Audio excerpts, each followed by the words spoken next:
প্রার্থীদের প্রচারণা নিয়ে আরো জানাতে এবার টাঙ্গাইল থেকে যোগ দিয়েছেন আমাদের সহকর্মী মামুনুর রহমান। মামুনুর, শুরুতেই জানতে চাইবো যে প্রার্থীরা কি ধরনের প্রচারণা চালাচ্ছেন আর কি বার্তা দিচ্ছেন ভোটারদের।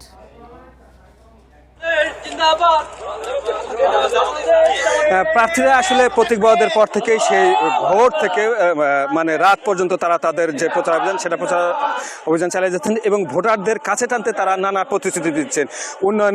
উন্নয়নের কথা বলছেন, সন্ত্রাসের বিরুদ্ধে কথা বলছেন, নদী ভাঙন রোধে কথা বলছেন এবং নানা প্রকার উন্নয়নের কথা তারা বলছেন যাতে মানুষ তাদেরকে ভোট দেয়। এখন আমি দাঁড়িয়ে আছি টাঙ্গাইল সদর উপজেলায়, যেখানে টাঙ্গাইল সদর আসন থেকে যিনি জামাতের পক্ষ থেকে প্রতিনিধিত্ব করছেন সেই আহসান হাবিব মাসুদ, তিনি তার কর্মী সমর্থকদের নিয়ে এখানে একটি পথসভার আয়োজন করেছে। আমরা সেই পথসভাটি দেখতে পাচ্ছি। তো এই পথসভার পূর্বে আমরা তার সাথে কথা বলে যেটা জানতে পেরেছি যে তিনি এবং অন্যান্য প্রার্থীরা সেই ভোট থেকেই তাদের যে সব প্রতিশ্রুতি রয়েছে সেই প্রতিশ্রুতি দিচ্ছেন ভোটারদেরকে, তাদেরকে কাছে টানার জন্য এবং তারা ভোটারদেরকে বোঝানোর চেষ্টা করছেন যে একটি গঠনতান্ত্রিক উন্নয়নের জন্য, এই জেলার উন্নয়নের জন্য তাদের প্রার্থী এই সবচেয়ে আদর্শ এবং তারা এই বলে ভোটারদের মাঝে চলে যাচ্ছে।